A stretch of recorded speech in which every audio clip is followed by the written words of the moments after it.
రామాపురం అనే పల్లెటూరులో రాము ఇంకా రాధ ఇద్దరు పిల్లలు నివసిస్తున్నారు. వీరిది వ్యవసాయ కుటుంబం. ఒకరోజు రాము తన భార్య రాధతో, రాధా, మనం ఇక పట్నానికి వెళ్ళాల్సి ఉంది. మన పిల్లలకి చదువు ఇక్కడ సరిగ్గా లేదు. మనం పట్నం వెళ్తే వాళ్ళ చదువు బాగుంటుంది. అక్కడే మనం ఏదైనా పని చేసుకొని బ్రతుకుదాం అని అంటాడు. వాళ్ళు అలా పట్నం బయలుదేరుతారు.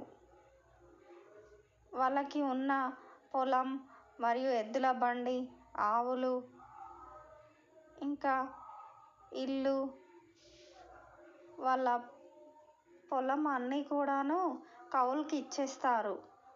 రాధకి చాలా బాధేస్తుంది. అయినా కూడా తన భర్త మాటకి ఎదురు చెప్పకుండా వాళ్ళు తట్టా బుట్ట అన్నీ సదురుకొని అపార్ట్మెంట్లో ఉన్న ఒక ఇల్లునైతే అద్దెకు తీసుకుంటారు.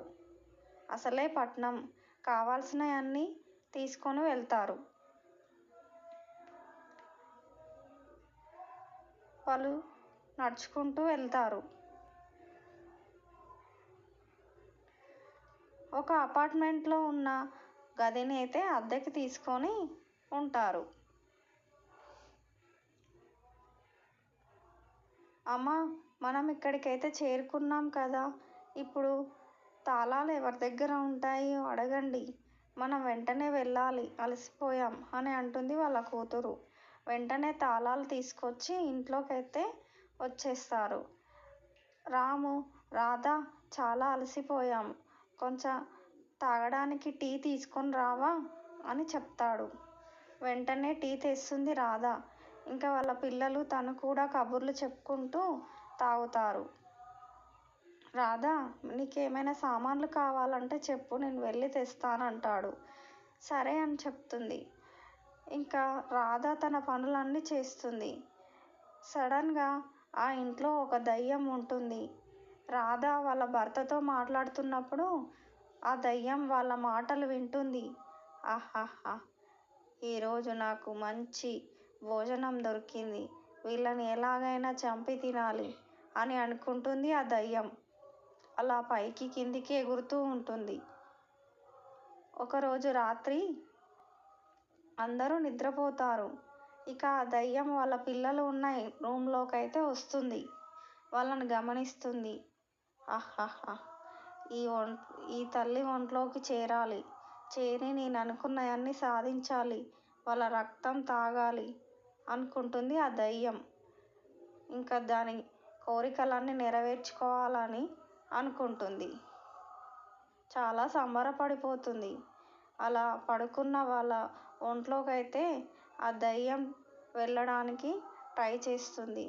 నానా తంటాలు పడుతుంది. ఎలాగో అలా అమ్మాయి ఒంట్లోకి అయితే చేరుతుంది. ఏదో శబ్దం వచ్చినట్టుగా అనిపిస్తే లేచి చూస్తుంది. కానీ ఎవ్వరూ ఉండరు. దయ్యం తన ఒంట్లోకి చేరుకుంది. అందుకే ఆమె కళ్ళు అలా ఉన్నాయి.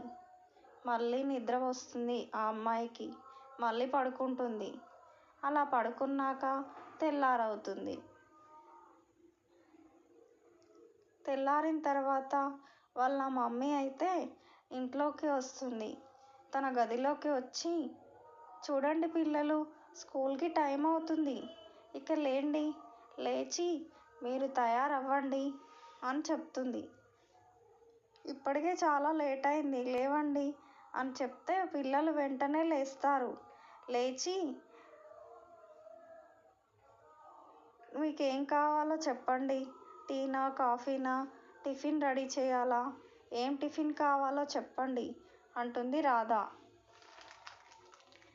వాళ్ళ అమ్మాయి, అమ్మ, ఈరోజు ఎలాగైనా నాకు ఒకరి రక్తం కావాలి, ఇంకా తినడానికి మాంసం కావాలి అంటుంది. వెంటనే తనకి భయం వేసి తన కళ్ళను చూసి మా అమ్మాయికి దయ్యం పట్టినట్టుంది అని గబగబా నడుచుకుంటూ వాళ్ళ భర్త దగ్గరికి అయితే వస్తుంది. ఏమండి, ఈరోజు అమ్మాయి చాలా వింతగా ప్రవర్తిస్తుంది, తనకు రక్తం కావాలని, ఇంకా మాంసాహారం కావాలని, పచ్చి మాంసం కావాలని అడుగుతుంది. నాకు చాలా భయం వేసింది. వెంటనే రాము రాధతో, సరే, నువ్వేం భయపడకు. నేను నాకు తెలిసిన మాంత్రికుడి దగ్గరికి వెళ్ళి తనని తీసుకొస్తాను. నువ్వు జాగ్రత్తగా ఇక్కడే ఉండు. తనను చూసుకుంటూ ఉండు అని చెప్తాడు. అలా ఒకరోజు రాత్రి తను నడుచుకుంటూ మాంత్రికుడు ఉన్న స్థలానికైతే చేరుకుంటాడు. తన గదిలోకి వస్తాడు మాంత్రికుడు ఉన్న స్థలానికి.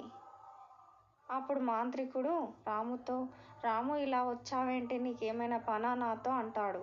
అప్పుడు వెంటనే రాము, అవును, మా అమ్మాయికి దయ్యం పట్టినట్టుంది. తను రక్తం కావాలని, ఇంకా పచ్చి మాంసం కావాలని మమ్మల్ని అడుగుతుంది. మీరే ఏదైనా చేసి తన నుంచి దయ్యాన్ని విడగొట్టండి, దయ్యం పారిపోయేలా చేయండి అని చెప్తాడు. అలా మాంత్రికుడిని వాళ్ళ ఉంటున్న రూమ్ దగ్గరికి అయితే వస్తారు. మాంత్రికుడు ఇంకా రాము నడుచుకుంటూ వాళ్ళు ఉన్న రూమ్ దగ్గరికి అయితే వచ్చి, ఏమైందమ్మా, మీ అమ్మాయిని తీసుకురండి అంటాడు. వెంటనే మాంత్రికుడు ఆ అమ్మాయిని మెల్లగా నడుచుకుంటూ వస్తుంది. వచ్చి, నీకేం కావాలో చెప్పు మాంత్రికుడా, ఇక్కడి నుంచి వెళ్ళిపో, లేదంటే నీ రక్తం తాగుతాను అంటుంది ఆ దయ్యం. ఇంకా తనకు చాలా కోపం వస్తుంది. అయినా కూడా ఆ మాంత్రికుడు భయపడడు. దయ్యం తన దగ్గరున్న కత్తితో వాళ్ళ అమ్మ నాన్నని బెదిరిస్తుంది. వాళ్ళు కళ్ళు తిరిగి కింద పడిపోతారు. అలాగే మాంత్రికుడిని కూడా బెదిరిస్తుంది. కానీ మాంత్రికుడు తన మంత్రబలంతో తన దగ్గర ఉన్న ఖడ్గాన్ని తీసుకొచ్చి ఆ దయ్యానికి గురి పెడతాడు. అప్పుడు ఆ దయ్యం తన ఒంట్లో నుంచి బయటికి వస్తుంది. అలా బయటికి వచ్చిన తను పరుగులు పెడుతూ పారిపోతుంది ఇంట్లో నుంచి, తన ఒంట్లో నుంచి. అప్పుడు వాళ్ళ అమ్మాయి కళ్ళు తిరిగి కింద పడిపోతుంది. వెంటనే రాము, చాలా కృతజ్ఞతలు మాంత్రికుడు, మీకు మా అమ్మాయి నుండి దయ్యాన్ని రక్షించినందుకు అని చెప్తారు.